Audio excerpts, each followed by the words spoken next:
मी झोपलो होतो. माझी पत्नी माझे डोके दाबत होती. तिच्या कोमल हातांचा स्पर्श माझ्या थकलेल्या मनाला आणि शरीराला आराम देत होता.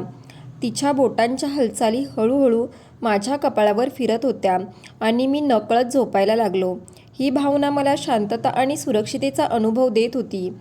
मी एका अदृश्य शक्तीच्या कुशीत असल्याचा भास होत होता. मी डोळे उघडले तेव्हा मला ती दिसली. माझ्या गळ्याला विक्स लावत होती. तिच्या चेहऱ्यावर काळजीच्या रेषा स्पष्ट दिसत होत्या. हलके स्मित हास्य करत तिने मला उठता का म्हणून विचारलं. तिच्या आवाजात इतकी कोमलता आणि प्रेम होते की मी भावूक झालो. मी हळूच डोकं हलवलं आणि माझे डोळे पाणावले. तिने लगेच माझ्या अशक्तपणाला जाणले आणि म्हणाली, तुम्ही खाणार का? मला भूक लागली होती आणि मी म्हणालो, हो. ती लगेच उठली आणि तिने पटकन भाकरी भाजी तयार केली.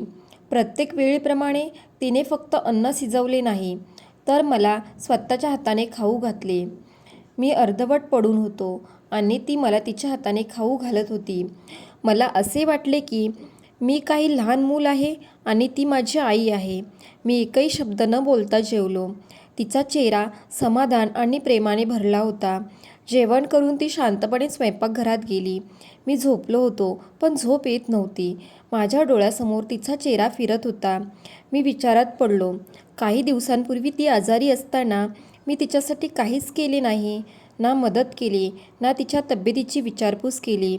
नुसतेच बाहेरून डबा आणून तिच्या हातात दिला आणि मी काहीतरी केले याचा अभिमान वाटला.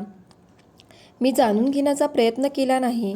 ती दिवसभर काही न खाता पडून होती. कदाचित तिलाही कोणीतरी तिची काळजी घ्यावी, तिला तिच्याबद्दल विचारावं, तिला प्रेमाने खायला द्यावं असं वाटत असेल. पण मी तसं काही केलं नाही. या विचाराने माझे मन जड झाले. पत्नी म्हणून असलेली ममता, त्याग मला अजून समजलं नव्हतं. मी विचार करू लागलो की खरंच स्त्रियांची हृदय देवाने वेगळी बनवली आहेत का? पुरुषांमध्ये ती ममता आणि आपुलकी नसते का? ज्या दिवशी माझी बायको आजारी होती त्या दिवशी मी नवरा म्हणून तिच्या शेजारी बसावे, तिची काळजी घ्यावी, कपाळावर हात ठेवावा आणि ती ठीक आहे का असे विचारावे, असे तिला वाटले असावे. प्रत्येक पुरुषाने एकदा स्त्री व्हायला हवं. स्त्री असणं किती कठीण असतं हे मला जाणवत होतं. आई होणं, बहीण असणं, बायको असणं किती कठीण आहे. केवळ जबाबदाऱ्या नाहीत, तर जीवनातील खूप मोठी परीक्षा आहे, ज्यासाठी करुणा आणि प्रेमाने भरलेले हृदय असणं आवश्यक आहे.